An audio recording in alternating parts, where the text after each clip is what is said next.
아멘. 주 예수님, 주님 당신을 사랑합니다. 주님, 우리의 온 존재를 다시 한번 열어드립니다. 정말 아무것도 아닌 우리를 택하셔서 당신의 뜻을 계시해 주시고 당신의 뜻을 따르게 해주셔서 감사합니다. 우리 또한 각자의 십자가를 지고 다만 주님을 따르기 원합니다. 성남교회를 축복하여 주소서. 이 땅에서 당신의 뜻이 집행되도록 저 성남에 있는 교회를 사용하소서. 아멘. 아멘. 주님을 찬양합니다. 개요를 한번 같이 보도록 하겠습니다. 제목을 같이 한번 읽겠습니다. 하나님의 뜻을 행한. 아멘. 한 번 더 선포하겠습니다. 하나님의 뜻을 행한. 아멘. 하나님의 뜻을 행하는 이 과에 많은 그 내용들이 있는데요. 오늘 저희가 교통할 것은 하나님의 뜻을 이해하는 방법 10가지입니다. 여기에 A부터 J까지 항목이 있는데 먼저 A부터 2번까지 5가지 항목만 제목을 같이 한번 읽어보도록 하겠습니다. 아멘. 이해하려는 갈망을 가진. 아멘. 헌신된 이 시대를 본받지 않은 생각이 새로워진 하나님의 뜻을 분별함. 아멘. A의 1번에 있는 에베소서 5장 17절 말씀도 같이 한번 선포하겠습니다. 그러므로 어리석은 사람이 되지 말고 주님의 뜻이 무엇인지 깨달으십시오. 아멘. 이 메시지에서 그 하나님의 뜻을 이해하는 방법을 말할 때 가장 먼저 우리가 하나님의 뜻을 이해하고자 하는 갈망을 가져야 한다고 말하고 있습니다. 주님의 뜻이 무엇인지 관심 없는 사람들은 아마 하나님께서 그분의 뜻을 알려주셔도 그분의 뜻을 소중하게 여기지 않고 갈망하지 않기 때문에 그것에 대해서 아마 그냥 지나쳐갈 수 있을 것입니다. 그러나 하나님의 자녀들인 우리는 반드시 하나님의 뜻이 무엇인지 알고자 하는 갈망하는 마음이 필요합니다. 이번 이 메시지를 보면서 다니엘서 9장이 생각났는데요. 다니엘이 이스라엘이 그 예레미야서의 예언에 따라 이스라엘이 70년의 기간이 끝나고 포로되는 시간이 끝나서 귀환할 것을 두고 기도하였을 때 단지 하나님은 이스라엘의 운명에 관해서만 그들에게 계시해 주셨을 뿐만 아니라 온 인류의 운명에 관한 70일에 대한 예언을 다니엘에게 계시를 보이셨다는 것입니다. 이처럼 하나님은 그분의 뜻을 갈망하는 사람들에게 그 사람 개인에게 대한 하나님의 뜻을 계시해 주실 뿐만 아니라 더 큰 뜻인 하나님의 경륜에 관한 온 우주의 운명에 관한 뜻을 계시해 주길 원하십니다. 그러므로 하나님의 자녀는 반드시 하나님의 뜻을 이해하려는 갈망을 가져야 합니다. B번에 1번에 있는 로마서 12장 1절 말씀을 같이 한번 또 선포해 보겠습니다. 형제님들, 내가 하나님의 자비로 말미암아 여러분에게 권유합니다. 여러분의 몸을 하나님께서 기뻐하시도록 거룩하고 살아있는 희생 제물로 드리십시오. 이것이 여러분의 합리적인 봉사입니다. 아멘. 여기에 있는 말씀처럼 우리는 우리의 몸을 살아있는 희생 제물로 하나님께 드릴 필요가 있습니다. 이것은 우리가 단지 머리로만 하나님의 뜻을 알고 끝나는 것이 아니라 우리의 온 존재를 다해서 우리에게 알려주신 하나님의 뜻을 반드시 수행하고자 하는 그러한 헌신이 필요하다는 것을 말합니다.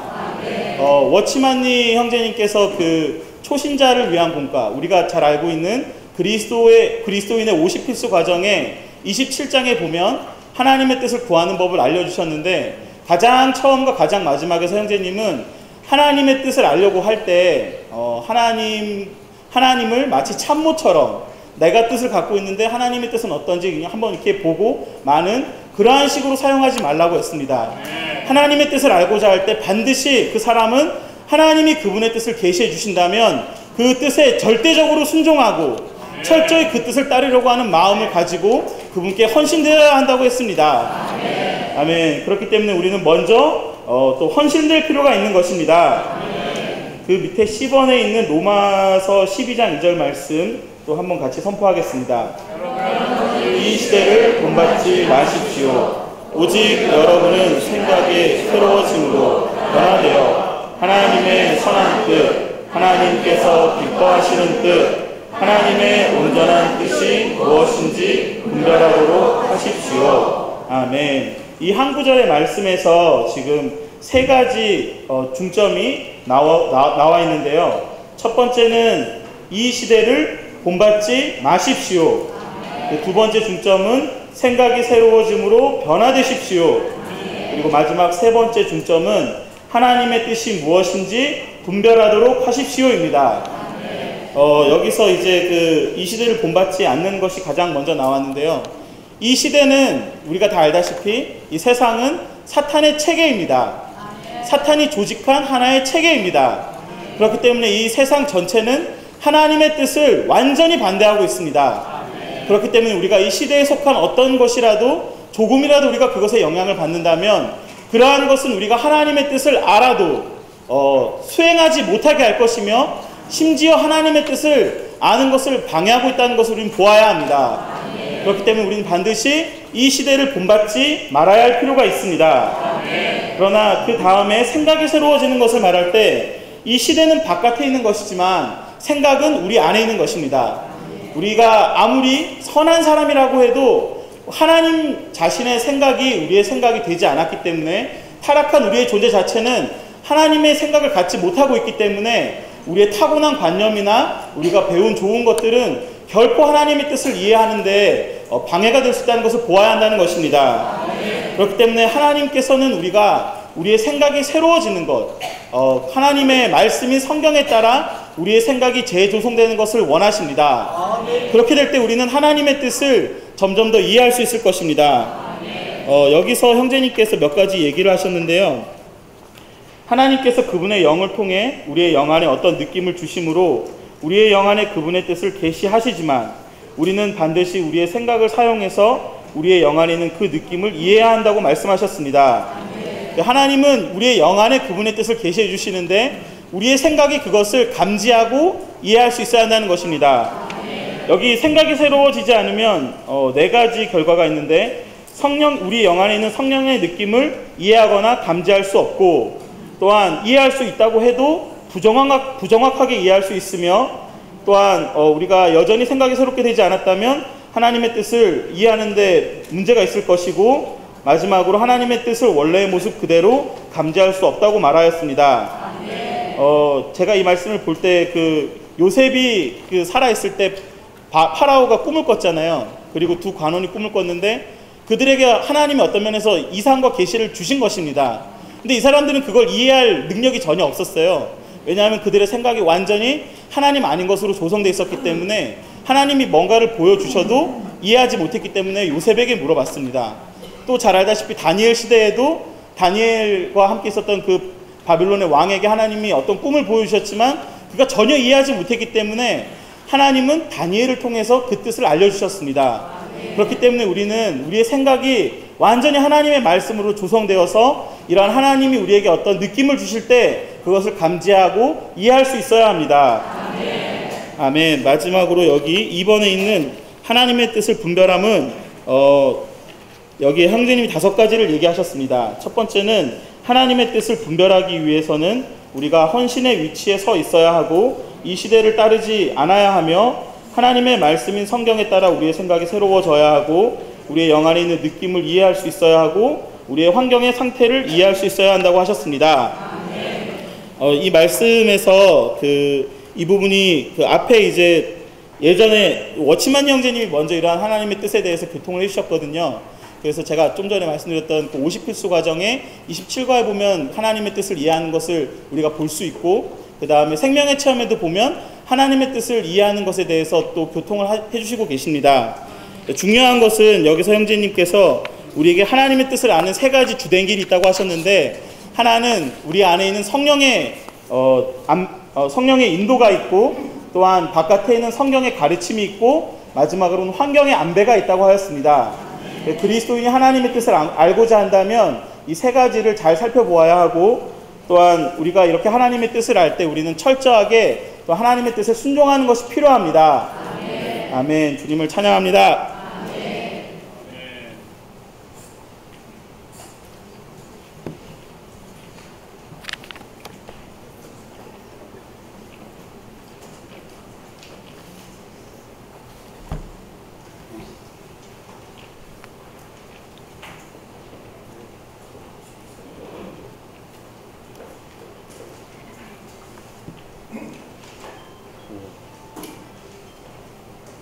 주님을 찬양합니다. 하나님의 뜻을 알고 행하는 것은 너무나 중요합니다. 이렇게 다시 한번 현재 제가 가고 있는 길이 하나님의 길과 이렇게 합치되는가, 이렇게 다시 한번 생각하는 계기가 됐습니다. 너무나 확실합니다. 주님을 찬양합니다. 하나님의 뜻이라고 할 때, 이전에 참 어렸을 때는 착한 사람이 되어야 한다, 그게 뜻인 줄 알았어요. 전혀 하나님을 알지 못하던 때였습니다. 그리고 이제 거듭나고 난 후에 하나님의 뜻을 이렇게 구할 때 복음 전파하고, 그 다음에 지체들과 같이 이렇게 몸 안에서, 교통 안에서 사는 것, 형제가 연합하여 동거하며 어찌 그리 선하고 아름다운 그 말씀에 저기해서 형제들과 함께 지내기 위해서 이렇게 진로를 완전히 바꿔버리는 그런 참 체험이 있었습니다. 그런데 회복되고 나서 말씀의 정확한 하나님의 참 계시된 말씀에 계시된 하나님의 정확한 뜻을 알고 난 후에 이거 완전히 뒤바뀌었습니다. 주님을 찬양합니다. 세 가지 하나님의 뜻이라고 할 때 세 가지 말씀이 꼭 이렇게 떠오르는데, 하나님의 뜻 첫 번째는 요한복음 6장 40절에 있는 내 아버지의 뜻은 이것이니 곧 아들을 보고 믿는 자마다 영원한 생명을 얻는 것이다. 그 6장의 그 앞뒤를 그 내용을 보면 그분은 생명의 떡으로 오셨습니다. 생명으로 또 떡으로 오셨고 생수로 오셨기 때문에 그분을 먹고 마시는 것이 하나님의 뜻이고 하나님의 일입니다. 그 다음에 이제 두 번째 이렇게 제가 이기는 생명을 이렇게 책을 대할 때 아주 깊이 깨우쳐진 게 하나 있었어요. 그게 뭐냐면 항상 기뻐하라. 쉬지 말고 기도하라. 그 다음에 범사에 감사하라. 이것이 예수 그리스도 안에서 너희를 향하신 하나님의 뜻이니라. 이 하나님의 뜻을 범하고 있을 때, 이 항상 기뻐하지 않고, 그 다음에 쉬지 않고 기도하지 않고, 그 다음에 범사에 감사하지 않는다면, 이것이 바로 내가 죄 가운데 있는 것이로구나. 그거에 대한 굉장히 깊은 깨우침이 있었어요. 그래서 항상 기뻐하도록 주님은 이 사역 안에서 공급된 이 말씀을 통해서 성경이 홀짝 열렸습니다. 그 모든 하늘에 속한 영적인 축복들이 다 우리에게 쏟아지고 있습니다. 그러므로 우리는 항상 기뻐할 수 있습니다. 주님을 찬양합니다. 쉬지 말고 기도하는 것 또한 이제 비결이 있잖아요. 주의 이름 부름으로 우리 생각을 영에 둠으로 쉽게 하나님을 이 기도를 통해서 쉽게 하나님을 접촉할 수 있습니다. 범사에 감사하라, 이 말씀 또한 역시 이것도 한 체험이 지나갔어요. 그것이 이 환경이 굉장히 힘들고 어려울 때 로마서 8장 28절이 지나갔는데, 그 8장 28절에 모든 환경이, 그러니까 가족과 그 다음에 내가 처하고 있는 부딪히고 있는 어떤 사건이나 이런 모든 것들이 다 하나님께서 안배하신 것이다. 그리스도인에게 있어서 어떤 사건이나 어떤 사람과의 조우라든가 그런 모든 것이 단 한 가지도 하나님의 안배 없이 이루어지는 일은 없다. 우리 하나님은 정말 완벽하신 하나님이시기 때문에 그 다음에 그분의 자녀를 이렇게 돌보시고 보시는 것이, 심지어는 머리카락까지 세시는 분이시기 때문에 모든 온 우주에, 그 다음에 모든 세상에, 그 다음에 내가 겪고 있는 좋게 겪고 있는 이 어떤 직장 안에서라든가 또 심지어는 가정 안에서라든가 또 모든 자녀까지도 하나님께서 다 안배하셨다. 그 속에서 하나님의 손길을 느낄 때였습니다. 그리고 이 모든 것이 합력하여 선을 이루는데, 그 선이 다른 선이 아니라 마다들의 형상을 본받게 하려는 것이다.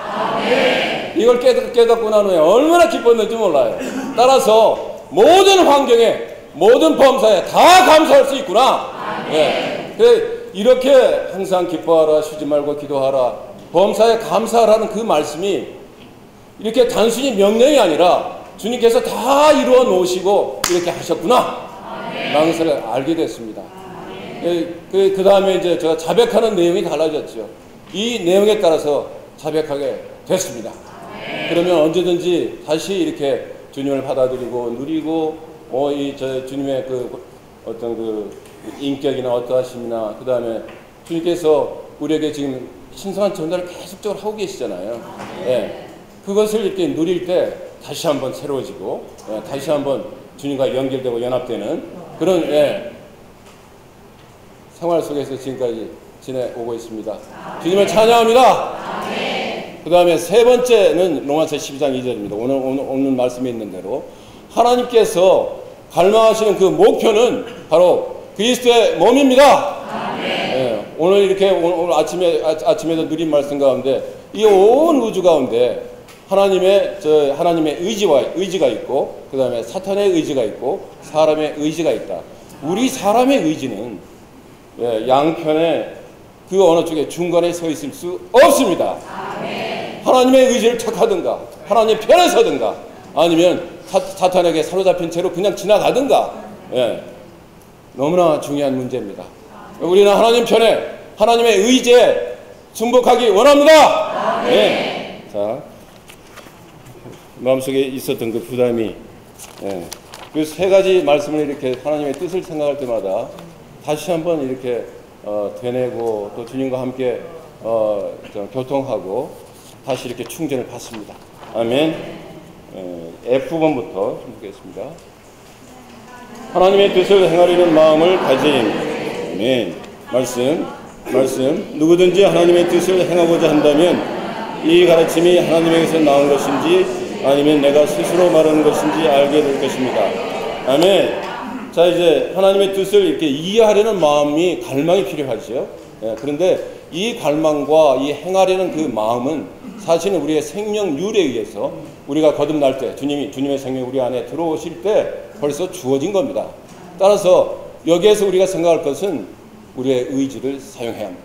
오늘 아침에 말씀 나온 대로 하나님의 의지, 하나님 편에 서겠다. 그 다음에 하나님께서 계시해 주는 그 뜻을 따라서 나는 그 뜻에 절대적으로 순종하겠다. 아멘. 이 절대적인 순종하는 그 마음, 그 태도가 필요한 것입니다. 아멘. 그 다음에 주번 하나님과 동행함. 그 사람들이 거기서 일어나 소돔을 내려다보았다. 아브라함은 그들을 배웅하려고 함께 걸어갔다. 여호와께서 말씀하셨다. 내가 하려고 하는 일을 어찌 아브라함에게 숨기겠는가. 하나님과 동행함 이 부분을 생각할 때 하나님과 동행하고 계시지요? 아멘. 아멘이 많습니다. 주님을 찬양합니다. 우리는 하나님과 동행할 뿐만 아니라 하나님과 동거하고 있습니다. 우리는 하나님 안에 거하고 하나님은 우리 안에 거하십니다. 주님을 찬양합니다.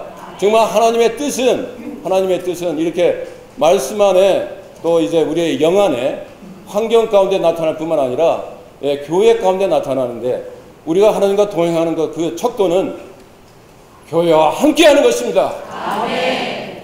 지체들과 함께하는 것입니다. 아멘. 정말 그 로마서 12장 2절에서 나왔던 대로 하나님의 그 뜻을 말할 때 이렇게 이 여러 이 말로 하나님의 선하신 뜻, 하나님께서 기뻐하시는 뜻, 하나님의 온전하신 뜻, 이 여러 말로 이 형용사로 쓰면서 이렇게 뜻을 계시한 것은 로마서 12장 2절이 유일합니다. 그 뜻이 뭐냐? 그 표적이 그리스도의 몸입니다. 몸 안에서 함께 건축되고 함께 기능을 발휘하고 함께 이렇게 짜이고 결합될 때 주님의 뜻은 우리 안에서 통과되고 주님은 우리를 우리가 그것을 행하는 것을 매우 기뻐하십니다. 주님을 찬양합니다. 이렇게 하나님과 동행하는 것은 바로 교회와 함께하는 것이고 교회 교통과 함께하는 것이고 또 언제나 이 하나님과 동행한다고 할 때 요즘에 참 누리는 게 한 가지 있어요. 그게 뭐냐면 손논셈 플레이입니다. 제가 이제 건강 때문에 허리가 이렇게 좀 디스크가 터져서 좀 강화할 필요가 있어서 토요일이면 될 수 있으면 산을 가려고 하는데 그때 한 3시간 정도 산을 이렇게 남한산성을 돌아요. 그런데 그때 2시간 내지 3시간 돌 때 그냥 걷고 주님께 기도하고 그렇게 할 수도 있습니다. 그런데 손눈샘 플레이어 찬송가를 들으면 촉촉해져요.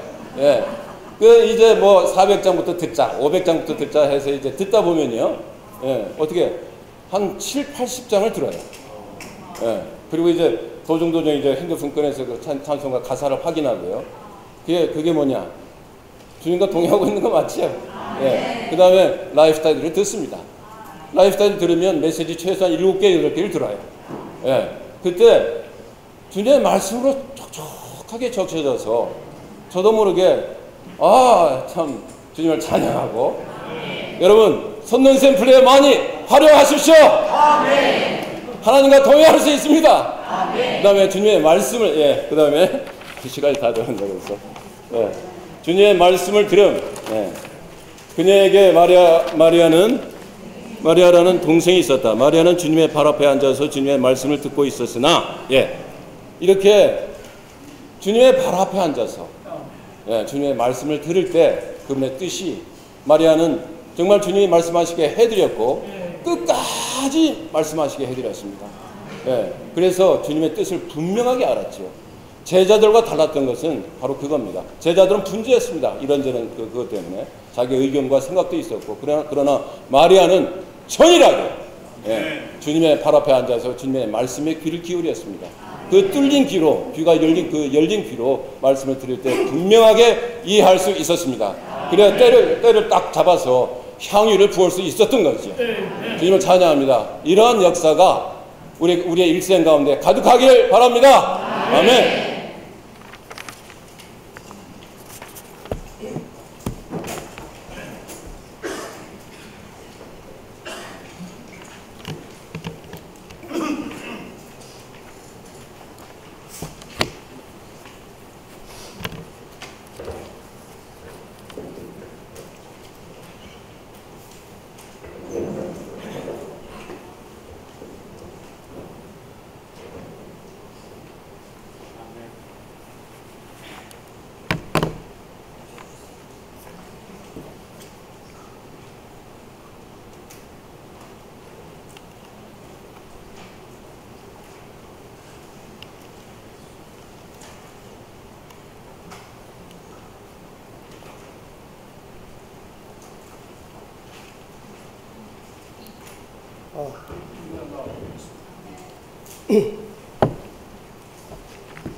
할렐루야. 우리같이 작은 자에게 하나님의 뜻을 보여주신 것은 너무나 감사드립니다.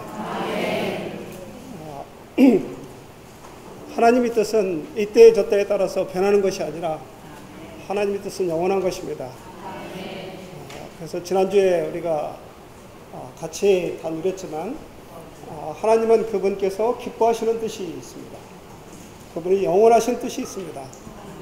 그것은 시대에 따라서 변하는 것이 아니고 그분이 창세전부터 가지고 계셨던 뜻이고 그것은 앞으로도 계속 있을 것이고 천년왕국까지 계속 있어야 될 것입니다. 그것은 바로 하나님께서 많은 아들들을 얻으셔서 이 많은 아들들이 그분의 표현이 되시고 그리고 그분을 대표해서 사탄을 정복하고 이 땅을 회복시키고 그리고 하나님의 통치권을 이 땅에 가져오는 것입니다. 이것이 하나님의 영원한 뜻인데 이 뜻을 이루기 위해서 각 때마다 시마다 주님께서 우리에게 보여주시는 뜻이 있죠. 그래서 어떤 때는 데살로니가 전서에서는 하나님의 뜻은 너희의 거룩함이다 이렇게 말씀하시고 베드로는 많은 고통을 받고 있는 그들에게 뭐라고 말씀하시냐면 선한 일을 행하다가 고난을 받는 것도 하나님의 뜻이다. 그러나 이 모든 하여튼 성경에서 많은 하나님의 뜻을 얘기했는데 그 많은 뜻들은 다 한 군데로 집중되어 있는데 그것은 바로 교회를 말하는 것입니다.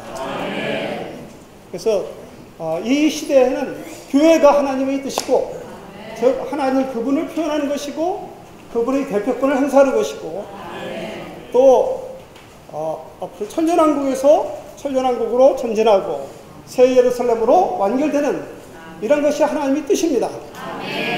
그래서 많은 경우 이때 하나님의 뜻이 무엇입니까? 이렇게 물어보는 것은 상당히 어리석은 질문이에요.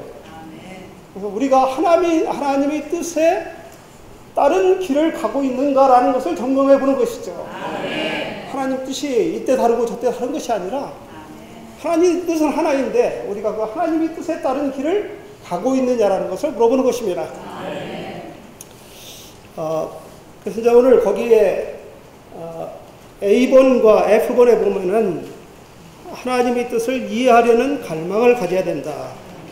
F번에 보면 하나님의 뜻을 행하려는 마음을 가져야 된다. 저는 하나님의 뜻이 무엇인가를 이해하려고 하는 그 마음을 가져야 되고, 두 번째로는 하나님의 뜻을 행하고자 하는 마음을 가져야 되는 것입니다. 하나님의 뜻을 알려고 하지만 그러나 여전히 자기 뜻이 있어가지고 하나님 뜻을 보조로 사용하려고 하고 있으면은 하나님은 그런 사람에게 그분의 길을 알려주지 않으시죠. 알려줘봤자 소용이 없으니까. 그래서 중요한 것은 우리는 이렇게 생각하죠. 이건 어떻게 해야 되는가, 어떻게 알아야 되는가, 이것이 중요한 것처럼 생각하지만 하나님은 어떻게 라는 것이 중요한 것이 아니라 그 사람이 어떤 사람인가라는 것을 더 중요시하는 것입니다. 그 사람에게 하나님의 뜻을 알려줄 수 있는 사람인가, 그것을 중요시한 거죠. 자, 우리 여기 오늘도 이제 그 창세기 18장이 나와 있는데, 창세기 18장에서 하나님이 소돔과 고모라에 대한 하나님의 뜻을 알려주셨어요. 하나님이 행하실 길을 알려주셨죠. 그런데 아브라함에게 알려주셨어요. 우리가 생각하면 아브라함에게 알려줘야 되는 것이 아니라 롯에게 알려줘야 되죠. 그렇지 않습니까? 롯에게 알려줘. 아브라함은 거기 멀리 있는데 어떡하라고. 롯에게 알려줘야 될 것 같은데 하나님은 롯에게 알려주지 않고 아브라함에게 알려주셨어요. 그것을 롯에게 알려줄 필요가 없어. 왜? 그 사람은 세상을 떠나지 않은 세상에 있는 사람이야. 믿는 이지만. 그죠? 세상의 방식을 그냥 가지고 있어. 이 하나님의 천사들이 왔을 때 취한 방식도 세상의 방식이야. 그런 사람에게 하나님이 뜻을 알려줘봤자 소용이 없는 것이죠. 그러나 아브라함에게 하나님의 뜻을 알려줄 필요가 있어요. 왜? 아브라함은 그를 위해서 중보기도를 하고 있었어요. 그래서 하나님은 그에게 알려주신 것이죠. 우리는 하나님의 뜻을 어떻게 아는가, 이 방법을 많이 연구하려고 하는데 우리 자신이 하나님의 뜻을 행하고자 하는 사람이 아니면은 그분은 알려주시지 않는다는 거예요. 제가 성경 구절 하나를 한 구절 읽겠습니다. 요한복음 6장 38절. 주님이 하신 말씀입니다. 내가 하늘에서 내려온 것은 내 뜻을 행하기 위한 것이 아니라 나를 보내신 분의 뜻을 행하기 위한 것입니다. 주님은 그분의 뜻이 없었나요? 주님은 분명히 말씀하셨어요. 내 뜻을 행하기 위한 것이 아니라 그분 뜻도 있죠. 또 아버지의 뜻도 있어요. 그러나 그분은 내 뜻을 행하기를 거절하시고 아버지의 뜻을 행하기를 택하신 것입니다. 그러니까 우리는 어떤가요? 우리는 많은 경우에 내 뜻을 여전히 견고하게 가지고 있어요. 이 견고한 내 뜻에다가 하나님 뜻을 알아서 어떻게 하겠다고요? 그럼 여전히 내 뜻을 견고하게 가지고 있기 때문에 그냥 이게 하나님 뜻하고 맞나 안 맞나 그것만 알아보고 그냥 내 뜻을 행하려고 하는 거 아니에요. 그것은 아무 소용이 없다는 것이죠. 그분은 요한복음 4장 34절에서 뭐라고 하냐면 나의 음식은 이제 사마리아 여인을 이제 얻었을 때 나의 음식은 나를 보내신 분의 뜻을 행하고 그분의 일을 달성하는 것입니다. 그분은 아버지의 뜻을 행하도록 작정을 하셨어요. 그것이 마치 뭐처럼 하냐면 음식처럼 일상적으로 취하는 음식처럼 아버지의 뜻을 행하기로 그리고 그분의 뜻을 성취하는 것이 바로 이분의 뜻이에요. 우리는 먼저 하나님이 자신의 뜻을 행한다면 우리는 굉장히 수동적인 것이 된 것 같지만 그러나 그렇지 않습니다. 우리는 적극적으로 하나님의 뜻을 내 뜻으로 삼아야 되는 것이에요. 그래서 바울 형제님은 빌립보서 2장 13절에서 이렇게 말씀하셨죠. 하나님은 자신의 기쁨을 위하여 여러분 안에서 운행하시어 여러분이 뜻을 세우도록 하실 뿐만 아니라 행하도록 하시기 때문입니다. 우리는 뜻을 세워야 돼요. 그럼 무슨 뜻을 세우냐면 하나님의 뜻을 행하겠다는 뜻을 세워야 되는 거죠.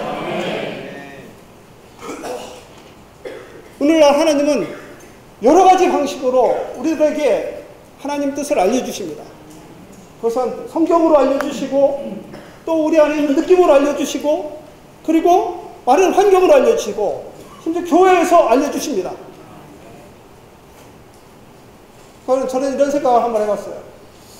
주님께서 천년왕국이라는 이 보상을 또는 징계를 이렇게 놔두고 우리한테 알아서 해라. 이제 여기 상이 있고 벌이 있으니까 알아서 해라.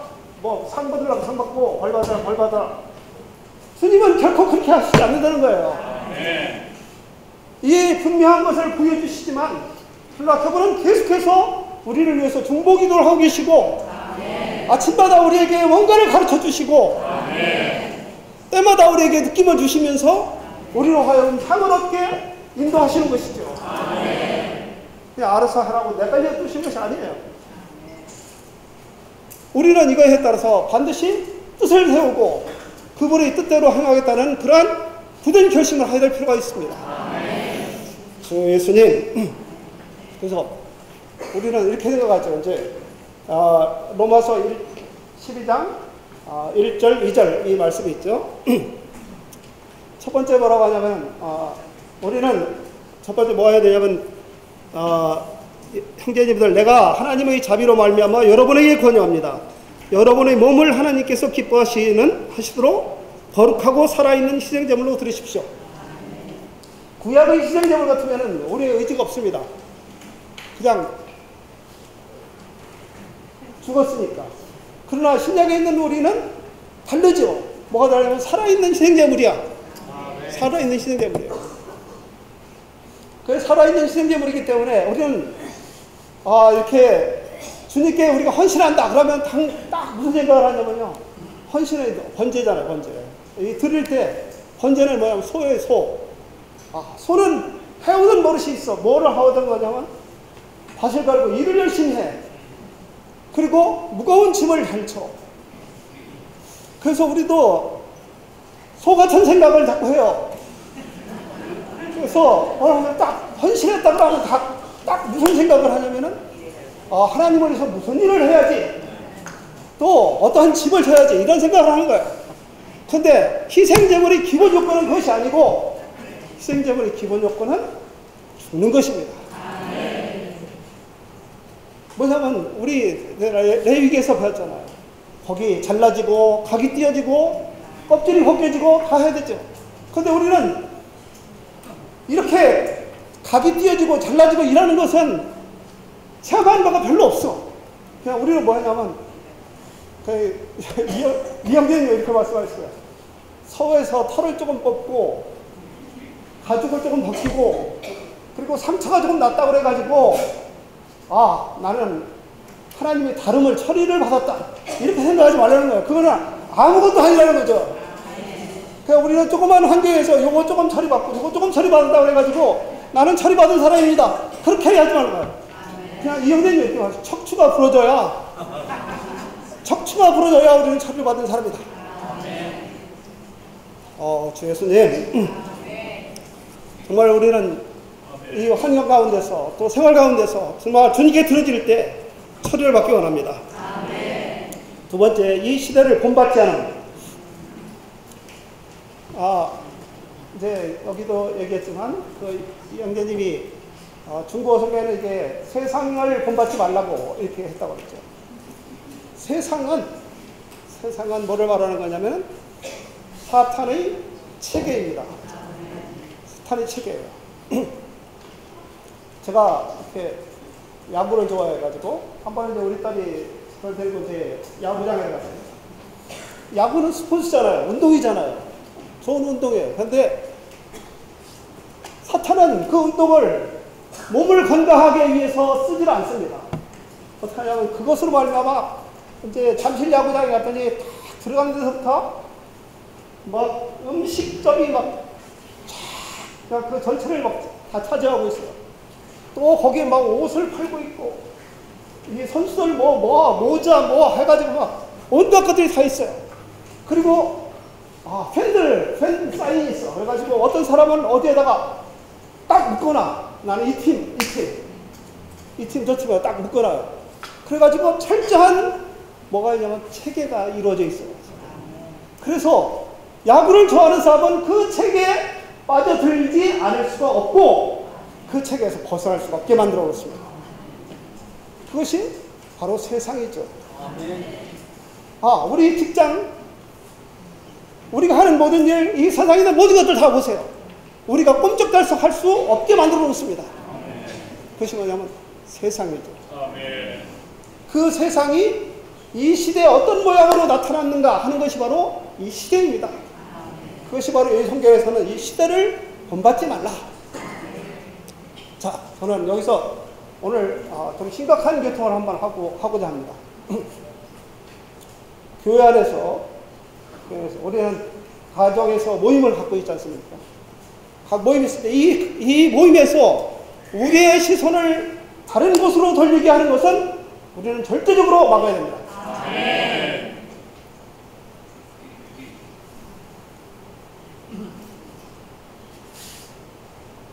하나님께서 우리 가운데 필요한 이런 모든 물질들을 주셨지만 그 물질들이 물질로서 우리에게 주셨을 때 사탄은 여기에 뭐를 개입시키냐면 돈이라는 것을 개입시켰어요.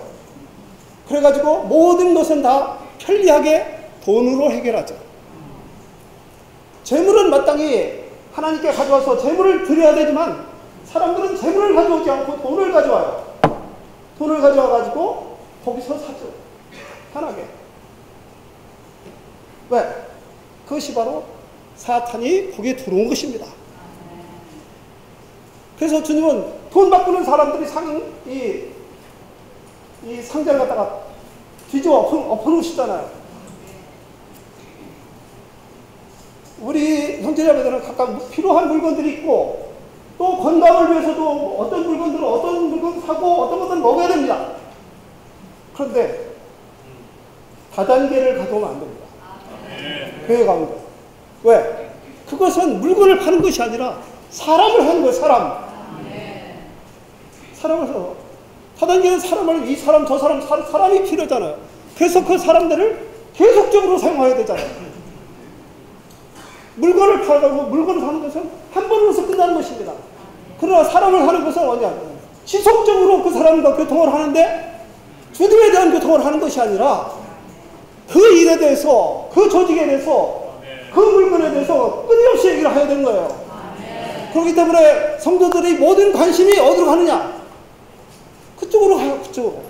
그럼 주님에게서 빗나가게 하는 것이죠. 사실은 사역원에서 공문이 와가지고 우리에게 재작년인가? 몇 년 됐습니다. 공문이 왔는데 우리는 이것을 성도들에게 그냥 읽어주지 않았습니다. 그렇지만 우리는 조심해야 됩니다. 그것이 필요 없어서 읽어주지 않은 것이 아니라 성도들을 다치지 않게 하기 위해서 우리는 그렇게 하지 않았습니다. 그래서 우리는 이것을 아주 주의해야 되는 것이죠. 제가 말씀드리는 것은 다단계 사업을 하지 말라는 것을 말하는 것이 아니라 성도들 가운데 와서 하면 안 된다는 것입니다. 왜? 그것은 성도들을 빗나가게 하기 때문에. 주 예수님, 마지막으로 우리는 뭐냐면 생각이 새로워져야 되는 것이죠. 생각은 아까도 제가 교통드린 것처럼 주님께서 우리에게 항상 생각을 새롭게 하실 만한 많은 것들을 주십니다. 우리는 아침마다 주님을 추구할 때 우리에게 생각이 새로운 것을 주시잖아요. 우리의 많은 낡은 생각들은 주님의 말씀을 통해 가지고 우리의 생각들을 변화시킬 수 있는 많은 것들을 주십니다. 그때마다 우리는 마음을 열고 쉬어야 되고 적극적으로 우리의 생각을 새롭게 해야 될 필요가 있습니다. 그럴 때 우리가 하나님의 뜻을 분별하게 될 것입니다. 아멘. 389장 한번 불러보시겠습니다.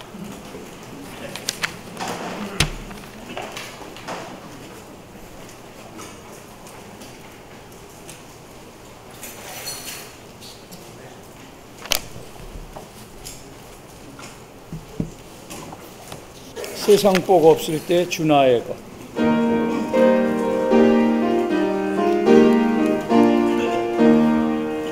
세상 복 없을 때 주 나의 것, 세상 좀 끊길 때 주는 나의 것, 이 세상 나의 안식할 때 없네 나 의지하리 오직 주는 나의 것, 주 함께 있겠네 주 나의 것, 주 함께 살기 원해 주 나의 것, 이 세상 오라는 일세적 속임수 내 맘에 섰다 날아주는 나의 것, 가거라 세상 보는 주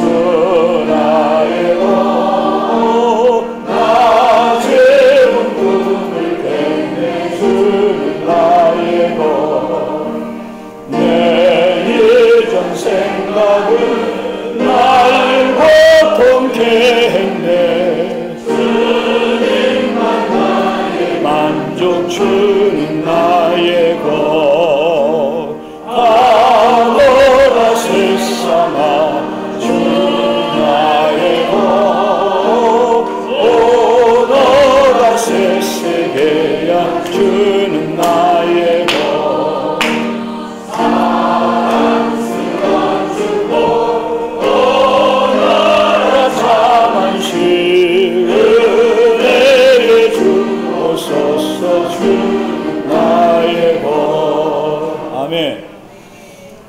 고영재님 이 말씀을 들을 때 정말 아주 공급이 있습니다.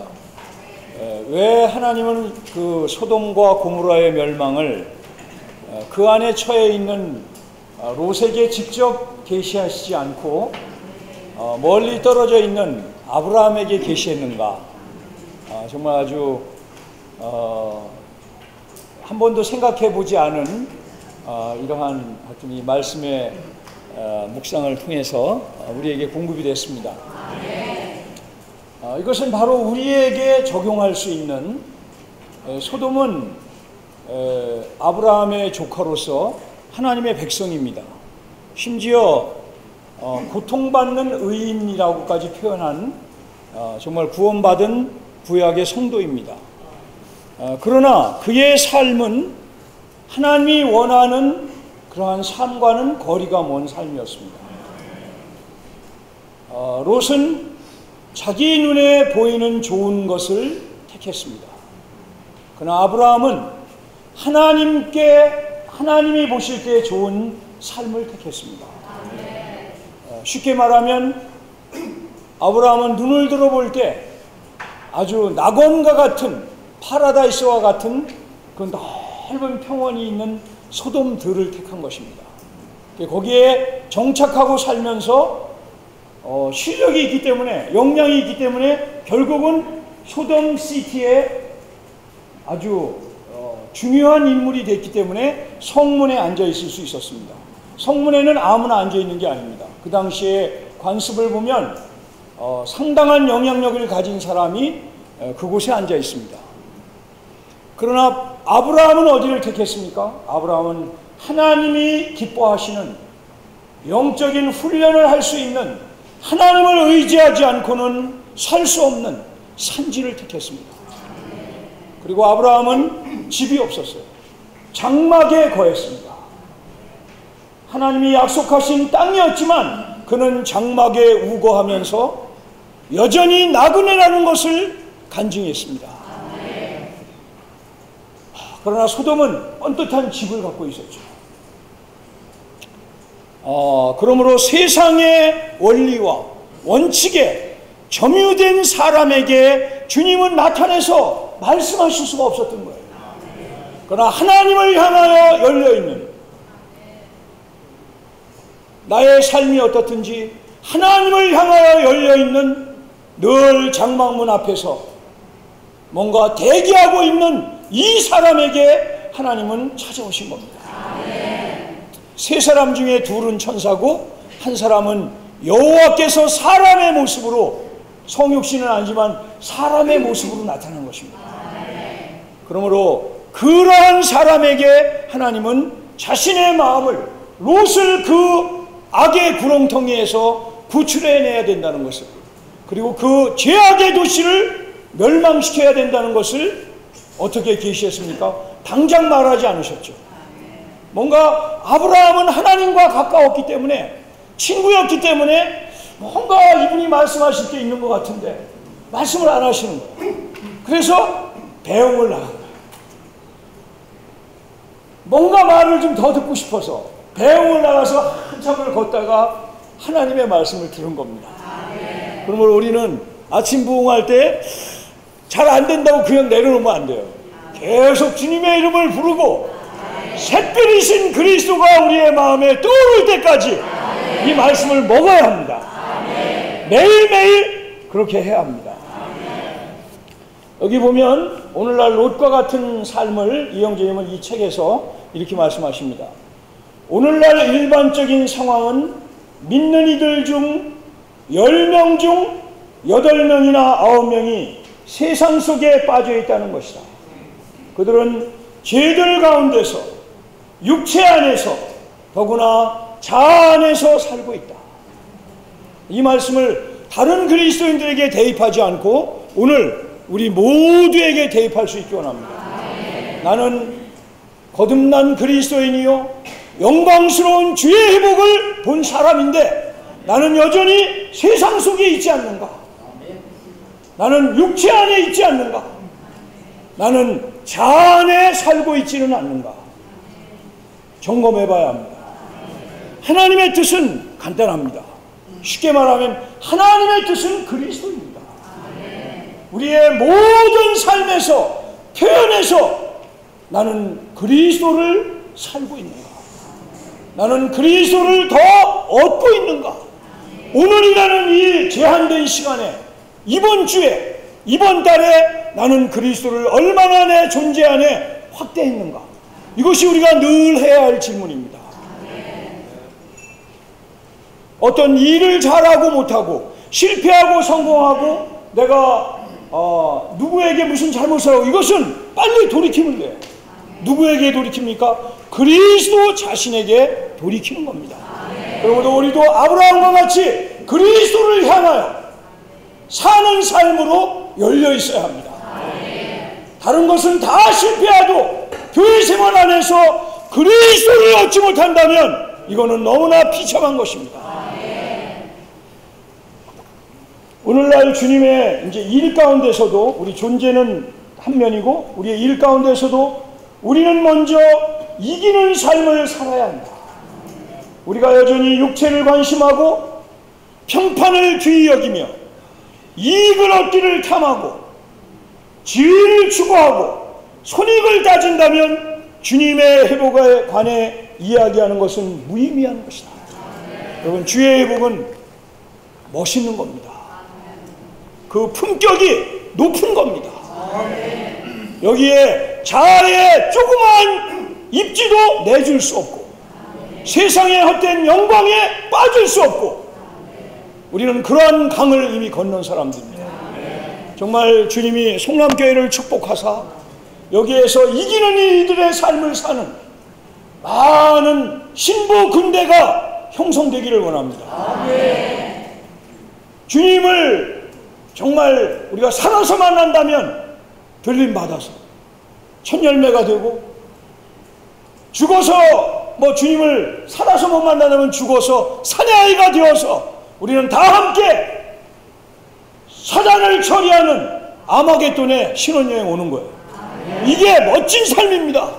이것이 가장 뛰어나고 인생의 가치요 교회 생활의 가치요 그리스도인의 유일한 가치인 것입니다.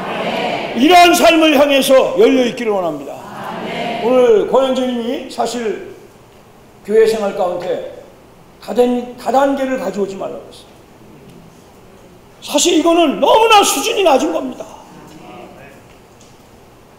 뭔가 때가 되어서 이런 말을 안 하면 안 될 뭔가 상황이기 때문에 형제님이 이 말씀을 교통하신 거예요. 우리는 다단계뿐만 아니라 교회 생활의 소그룹에서, 지역에서 그리스도의 것은 말하지 말아야 합니다. 그리스도를 얻는 방식으로. 그러므로 교회는 영원히 정치와 관계가 없습니다. 성남교회가 세운 전통은 집회 가운데 정치를 말하지 않는 거예요. 또 심지어 어떤 그 사람의 가정의 배경을 말하지 않습니다.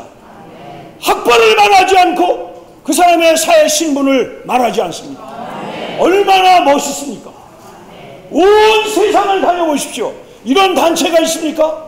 저는 이런 단체를 찾았습니다. 제 눈으로 회복 안에 40여 년을 살면서, 야, 이건 정말 주님이 원하는 회복이다. 교회는 마땅히 이루어야 한다. 그러므로 교회 가운데 그리스도를 알고 그리스도를 공급하고 몸을 건축하는 것 외에는 우리의 화제가 되지 말아야 합니다. 사랑하는 형제자매들, 이것이 주님의 뜻입니다. 나의 모든 말과 반응과 처신과 결심과 모든 것에서 그리스도를 얻고 공급하고, 그러므로 결과적으로 그리스도만으로 이루어진 그리스도의 단체적인 몸을 건축하는 게 아니라면 우리는 헛사는 거예요. 오늘 제가 읽어드리겠습니다. 오늘 말씀에 나와 있지만, 나에게 주님 주님 하면서 주님 주님 하는 사람이라고 다 천국에 들어가는 것이 아니고, 여러분 여기에서의 천국은 천국의 실제와 그 나타남을 말하는 거예요.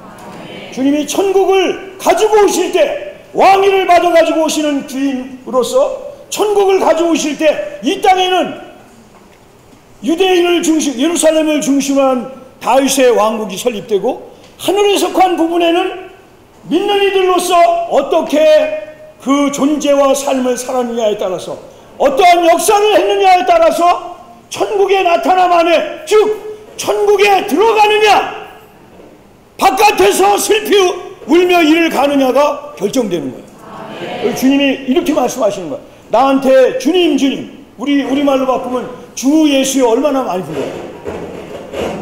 우리가 주 예수여 많이 부르잖아요. 예? 됐습니다. 이게 잘못 낑겨져가지고. 감사합니다.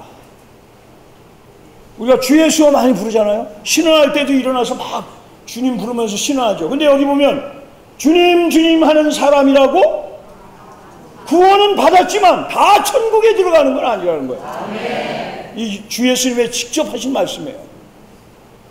다만 하늘에 계신 내 아버지의 뜻을 행하는 사람이라야 들어갑니다. 행했던 사람도 아니에요. 앞으로 행할 사람도 아니에요. 뭡니까? 끝까지 행하는 사람이에요. 자, 그러면 그날에 많은 사람이, 이제 그분이 천국의 나타남을 집행하실 때, 이 땅에서 이루실 때, 다시 말하면 천년왕국이 개시될 때, 그 직전에 많은 사람이 나에게 주님 주님, 우리가 주님의 이름으로 예언하였으며, 여기 예언이라고 했지만 사실 이게 신언이라는 말이 똑같은 말입니다. 얼마나 많이 신언들 하십니까? 그날에 많은 사람이 그렇게 말한다는 거예요. 주님 주님, 내가 주님의 이름으로 예언 또는 신언을 했고, 주님의 이름으로 귀신들을 쫓아냈고, 주님의 이름으로 많은 능력의 일을 행하였습니다. 근데 주님이 뭐라고 그럽니까? 그때 내가 그들에게 선언할 것입니다. 나는 여러분을 도무지 알지 못합니다. 이건 뭡니까? 주님의 뜻을 행하지 않았다는 거예요. 우리가 신언을 해도 일어나서 하나님의 뜻을 행하는 방식으로, 귀신을 쫓아내도 하나님의 뜻을 행하는 방식으로, 이런저런 일을 해도 하나님의 뜻을 행하는 방식으로 행해야 합니다. 그럼 오늘날 이 시점에서 우리에게 주님이 무엇을 원하십니까? 오늘날 교회는 소극적으로 형제님 말씀하신 대로 크고 작은 모든 집회에서, 소그룹에서, 첫째, 그리스도의 것 가져오면 안 돼요. 여러분 모두가 이면에 있어서 깨어 있어야 합니다. 그런 일을, 그런 명함을 내놓으려고 할 때 그 사람이 부끄러움을 당해야 돼요. 심지어 나이가 많든 어떤 사람이라도 여러분은 이렇게 말해야 합니다. 눈을 똑바로 쳐다보면서, 교회는 이런 곳이 아닙니다. 한마디면 끝나는 거예요. 두 번째, 교회는 그리스도의 것을 지켜주지 않습니다. 저도 이것 때문에 실패해서 회개했어요. 어떤 형제가 아주 그냥 실력이 있는 형제에 대해서 제가 여러 명 앞에서 2번 언급했는데 이걸 회개했습니다. 이거는 회복 같지 않은 거예요. 회복은 오직 그리스도의 인격만이 높아지는 거예요. 오직 그리스도만을 공급해서, 여러분 에베소 4장에서 사도들과 신원자들과 복음 전하는 자들과 목자들과 교사들이 하는 일이 뭡니까? 오직 하나 그리스도의 몸을 건축하는 거예요. 그러나 많은 사도들, 소위 사도들, 많은 선지자들, 많은 복음 전하는 자들과 목자와 교사들이 유일한 그리스도의 몸을 세웠느냐, 아니면 자신의 왕국을 세웠느냐. 그러므로 자신의 일을 한 사람을 주님은 그날에 나는 너희를 도무지 알지 못한다. 불법을 행하는 사람들아 내게서 떠나라. 그게 불법이라는 거예요. 주님의 긍휼로 우리는 이 놀라운 영광스러운 이상을 보고 오직 온 우주 가운데 유일한 그리스도의 몸을 건축하는 사람들이 되었습니다. 그러므로 신원을 게을리 하시면 안 돼요. 여러분, 신원은 전쟁입니다. 왜 기회가 주어지는데 1분 30초 주어지는데 뛰어나와서 신원을 훈련하셔야 돼요. 기독교가 우리에게 가져다 준 게 뭡니까? 특별한 사람만 말하는 거예요. 우리 모두는 다 신원자로 일어나서 하나님을 위하여, 하나님을 향하여 그리스도를 공급하는 방식으로 말해야 합니다. 자, 그러면 이제 적극적인 면에서 오늘날 우리는 무엇을 해야 합니까? 성남교회는 반드시 복음과 목양의 구조를 견고하게 세워야 돼요. 복음과 목양의 구조. 교회가 복음을 전하지 않으면 주님의 중요한, 그분이 승천하시기 전에 우리에게 보여주신 그 명령을 거역하는 겁니다. 교회가 어린 양을 먹이고 양육하지 않으면 목양의 이 계명을, 주님이 우리에게 주신 것을 어기는 거예요. 주님의 뜻을 행하지 않는 겁니다. 마태복음 25장을 잘 아시죠? 거기에 보면은 우리의 존재가 지혜로운 5 처녀와 같이 우리 존재의 생각, 감정, 의지 속에 성령의 기름으로 준비돼요. 우리 생각을 건들기만 하면, 세상이 나오면 그건 그리스도가 아니에요. 생각을 건들기만 하면 그리스도가 나와. 성령의 기름을 생각에 준비한 거예요. 우리의 감정이 크고 작은 많은 일을 당할 때 세상처럼 반응하고 막 얼굴이 붉어지고, 그러면 그건 그리스도의 감정이 아닙니다. 우리의 의지 마찬가지예요. 우리 존재가 구석구석에 그리스도화되어야 합니다. 신화되어야 합니다. 두 번째는 뭡니까? 복음과 진리와 교회 생활에 있어서, 믿는 이들을 돌보는 데 있어서 우리는 충성을 다해야 돼요. 그 마지막 부분에 가면, 이것은 물론 열국들에게 전파되는 그러한 양과 염소에 대한 이야기지만 참 이것이 우리의 목양과 복음에 도움이 되는 말씀이에요. 주님이 그때 사람들에게 말한다는 거 아닙니까? 너희가 지극히 적은 자 하나에게 한 것이 나에게 한 것이다. 언제 우리가 주님을 그렇게 우대해 드렸습니까? 언제 우리가 주님을 멸시했습니까? 이렇게 물을 때 주님이 말했어요. 어떤 종류의 사람을 말합니까? 첫째, 줄인 사람, 배고픈 사람이에요. 두 번째는 목마른 사람, 세 번째는 나그네 된 사람, 네 번째는 헐벗은 사람, 다섯 번째는 병든 사람, 여섯 번째는 감옥에 갇힌 사람. 이 6가지 예를 주님이 이걸 그 2번이나 반복해서 얘기하셨어요. 똑같은 글자로. 이거는 중요하다는 얘기예요. 여러분, 요즘에 배고픈 사람, 목마른 사람 별로 없잖아요. 어디 가나 대한민국은 살기 좋아서 때에 따라 비가 내리고 얼마나 좋아요. 그러나 이걸 영적으로 생각해 봅시다. 우리 주변에 목마르고 줄인 사람이 많습니다. 우리가 복음 전하러 나가서 알지 않습니까? 젊은이들이 없어요. 그러니까 저번 주에 나갔더니 젊은이들이 주일날 저희들하고 한 5-6명이 같이 나갔습니다. 그때 어떤 그 권사님인지 하여튼 교파 다니시는 분인데 그 자체에 감동을 받는 거예요. 그 자체에 막 그냥 나 같은 사람도 여기 있죠. 칭찬하는 거예요. 막 이 젊은 사람들이 이렇게 복음을 전하니까 자기가 너무나 감동된다는 거예요. 이 지금 시대가 다 줄이고 목마르고 나그네 된 사람들, 이건 문자적으로도 나그네 된 사람이 많습니다. 성남교회 가운데 중국에서 오신 분들, 또 다른 나라, 파키스탄에서 오신 분, 뭐 이런 분들이 우리 주변에 나타날 때 그 사람들을 주님처럼 대해야 되는 거예요. 한 명 한 명을 이러한 부류에서 헐벗은 사람들,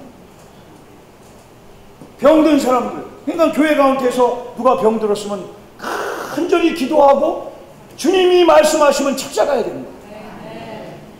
여러분, 이 모든 걸 뭘 말합니까? 목양을 말합니다. 나는 아닙니다, 이렇게 생각하시면 안 돼요. 그러면 여러분, 그날에 주님이 심판대 앞에서 물을 겁니다. 너는 그렇게 건강했는데, 너는 그렇게 여유가 있었는데 왜 이런 사람을 돌보지 않았냐? 육적으로든 영적으로든 물질적으로든 영적으로든 이러한 나의 지체들을 왜 돌아보지 않았느냐? 어떻게 하시겠습니까? 사랑하는 형제자매들, 성남교회는 복음을 이제 오늘 파라솔 나가면 다음 주부터는 복음을 전하는 걸 잠깐 쉽니다. 2달 쉬어요. 7, 8월 너무 더우니까 쉬고, 이 2달 동안은 뭘 하냐 하면 파라솔별로 또는 파라솔에서 또 이렇게 좀 나눠가지고 둘씩 일주일 동안 기도하는 거야. 우리 가운데 줄인 사람이 누군가? 우리 가운데 목마른 사람이 누군가? 우리 가운데 나그네 된 사람이 누군가? 우리 가운데 헐벗은 사람은 누군가? 우리 가운데 병들어 있는 사람은 누군가? 우리 가운데 감옥에 갇혀있는, 자아의 감옥에 갇혀있는, 어떤 습관의 감옥에 갇혀있는 사람은 누군가를 기도해야 합니다. 그렇게 기도하면 주님이 가르쳐 주신다는 거예요. 그럼 목요일날 둘씩 한 명이라도 그들을 돌아보고, 어떻게 돌아볼까요? 그럼 주님이 가르쳐 주실 겁니다. 누구를 찾아갈까요? 미리미리 동반자와 함께 기도하고 이들을 돌본다면 목양의 구조가 세워집니다. 이것이 우리의 습관이 되면 성남교회는 부흥되지 말라고 해도 그냥 부흥이 옵니다. 땅바닥을 친다고 부흥이 오는 게 아니라 목양의 길을, 복음의 구조를 잘 세워나갈 때 성남교회는 반드시 부흥되게 돼 있습니다. 이게 부흥의 원칙입니다. 주님이 우리를 축복하시기 바랍니다. 교회에게 주신 이런 즉각적인 때에 맞는 이런 말씀을 소중히 여기고 함께 동심합의로 여러 명이지만 한 사람처럼 움직일 수 있기 원합니다. 자매님들 나오시겠습니다.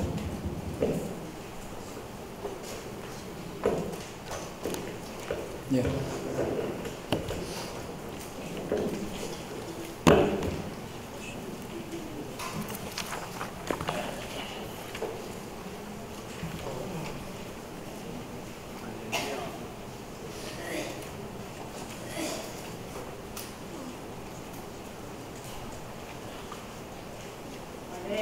예수님, 주님을 사랑합니다. 여러분, 어리석은 사람이 되지 말고 주님의 뜻이 무엇인지 깨달으십시오. 아멘. 하나님은 우리가 그분의 뜻을 이해하기를 기다리시며 갈망하십니다. 정말 우리가 하나님의 뜻을 이해하기 위해서는 먼저 우리는 반드시 헌신의 관문을 통과해야 합니다. 헌신하지 않는 사람은 바로 하나님의 뜻을 이해할 수 없기 때문입니다. 그러므로 우리가 하나님의 뜻을 이해하기 위해서는 또 헌신해야 될 뿐 아니라 이 시대를 본받지 말아야 합니다. 세상은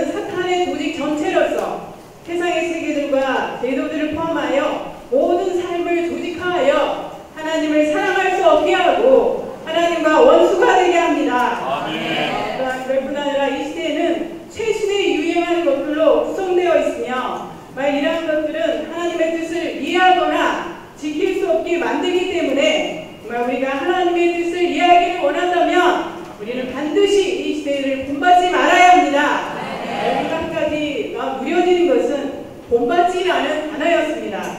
본받지 말라는 이 단어는 바로 이 시대와 같은 형상이 될 정도로 저는 이 세상에 동화되어서는 안 된다는 것입니다. 우리는 마다들의 형상을 본받는 사람들이지 세상과 같은 형상이 되는 사람들이 아닙니다. 그러므로 우리는 이 세상을 본받지 말고 아멘. 주님, 정말 주님의 뜻이 무엇인지 알기 위하여 우리는 참으로 분별하는 자들이 되기 원합니다. 아멘. 그럴 뿐 아니라 정말 우리는 또한 생각이 새롭게 될 필요가 있습니다. 생각이 새롭게 되어서 정말 우리 속에 있는 많은 낡은 것들, 관념들과 선입견들 이러한 것들이 반드시 제거되고 새롭게 하나님의 가르침을 받을 필요가 있습니다. 이것이 바로 성령께서 성경을 통해 우리에게 하기를 원하시는 것이라는 것입니다. 그러므로 우리는 이러한 성경을 통해서 우리 안에 있는 모든 낡은 것들이 정말 제거되고 타락한 모든 감정들이 스스로 내려질 수 있도록 이런 말씀 안에 자신의 품으로 이런 말씀의 물로 인하여 이런 많은 속성력들이 처리되기 원합니다. 새로워진 생각 안에서 정말 그분의 뜻을 이해하고 분별하기 원합니다. 아멘.